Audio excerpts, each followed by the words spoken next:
Hello, moi c'est Noémie ou Sœur Co comme tu préfères et bienvenue dans ce nouvel épisode de Cœur à Cœur. Hello les amis, j'espère que vous allez bien. Bienvenue dans ce nouveau podcast Cœur à Cœur. Et aujourd'hui, j'aimerais qu'on prenne une des méditations de mon livre 30 jours de marche avec Dieu. Il s'agit de la méditation du jour 20 qui parle de la comparaison. Parce que je pense que se comparer, ça fait partie de l'humain, des relations humaines que l'on a.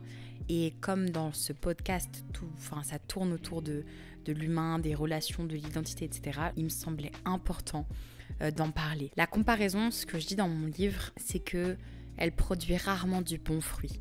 En général, quand on se met à comparer son voisin, son frère, sa sœur, ça produit de la jalousie, ça produit du rejet et ça produit un sentiment assez néfaste sur nous-mêmes parce qu'on se compare souvent avec des personnes qui sont peut-être plus avancées dans leur vie ou qui arrivent à faire de meilleures choses, ou alors on se compare avec des personnes qui sont moins avancées, moins bien, et dans ce cas-là, il y a une forme d'orgueil qui naît de notre cœur. Il y a plusieurs versets dans la Bible, Paul parle beaucoup de ça. Il y a ce verset vraiment qui me tenait à cœur dans Genèse et que j'aimerais te partager.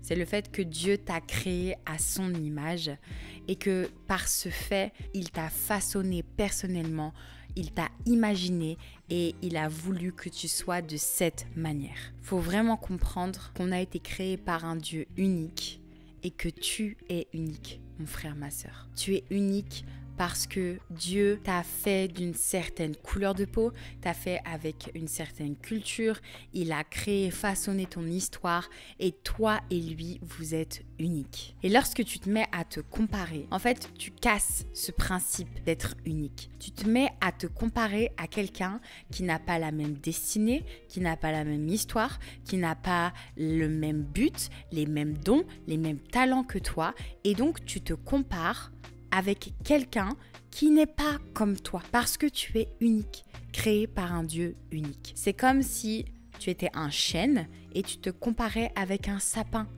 C'est pas possible, les deux ne fonctionnent pas ensemble. Peut-être que vous avez la même nature, vous êtes tous les deux des bois, vous êtes tous les deux des arbres, mais vous n'avez pas les mêmes besoins, vous n'avez pas la même histoire, vous n'évoluez pas dans les mêmes milieux. Ce n'est pas possible de se comparer de cette manière. Et en fait, moi, je viens d'un background qui était difficile dans le sens, je me comparais souvent et j'avais peur de perdre une certaine place, un certain amour qu'on avait envers moi.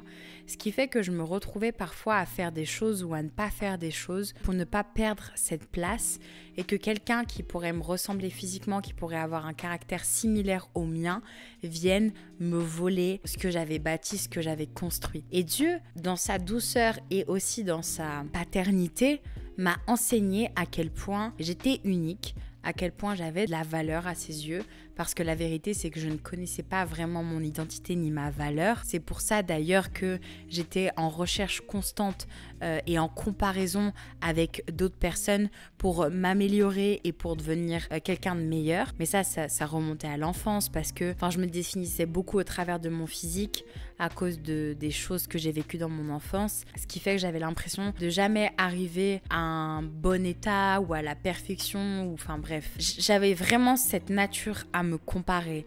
Elle est meilleure que moi, elle a un plus beau visage que moi, elle est plus fine que moi, ou alors elle est plus avancée dans la foi que moi. Et vraiment, il y avait toujours ce combat à l'intérieur de moi lié à la comparaison. Mais Dieu, dans son amour et dans sa bonté, est venu et m'a vraiment enseigné sur le principe d'être unique et à quel point mon histoire ne pouvait ressembler à aucune autre. L'apôtre Paul, il en parle et il dit qu'on est tous les membres d'un seul et même corps et que tout le monde a sa place. Un bras ne peut pas être une jambe, une main ne peut pas être un pied. Et vouloir être ce que l'on n'est pas, c'est ne pas se trouver à sa place et c'est louper la destinée, le plan que Dieu a pour toi. Mon frère, ma sœur, cherche ton identité en Dieu. Prends des temps intentionnels avec lui afin de découvrir son plan unique pour toi, qui est unique. Fais en sorte de cesser, refuse la jalousie, la comparaison lorsqu'elle vient dans ton esprit.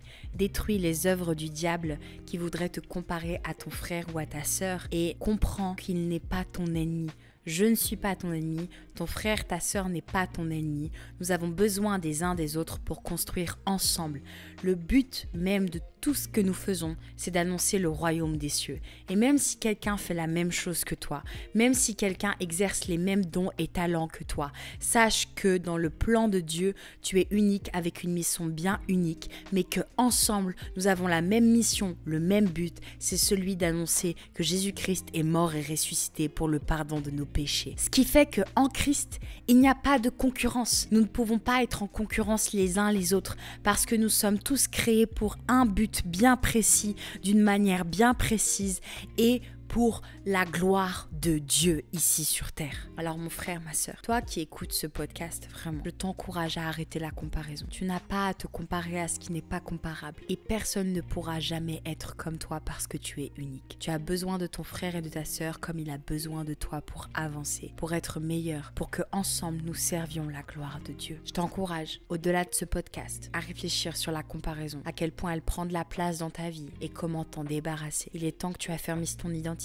Il est temps que tu affermisses ta relation avec Dieu. Il est temps que tu comprennes que tu as besoin des autres comme ils ont besoin de toi. Parce que seul on va vite, ensemble on va plus loin. Et Dieu nous voit comme un champ de blé qui se construit pour son royaume. Dieu nous voit comme un seul corps. Oui, il nous connaît de manière personnelle, mais il nous connaît aussi dans le corps de manière globale, en tant que son église, son épouse. Et tu dois rentrer dans ces deux dimensions pour être un serviteur utile à Dieu, pour arrêter de souffrir de la comparaison, pour refuser toute jalousie, toute animosité et pour vraiment grandir en tant que personne, mais aussi dans ta foi. Mon frère, ma sœur, je t'encourage de tout mon cœur. Médite sur la comparaison au-delà de ce podcast. Et je prie vraiment qu'il y ait des témoignages qui sortent après cette écoute. Sois béni en tout cas, toi qui m'écoutes. Amen.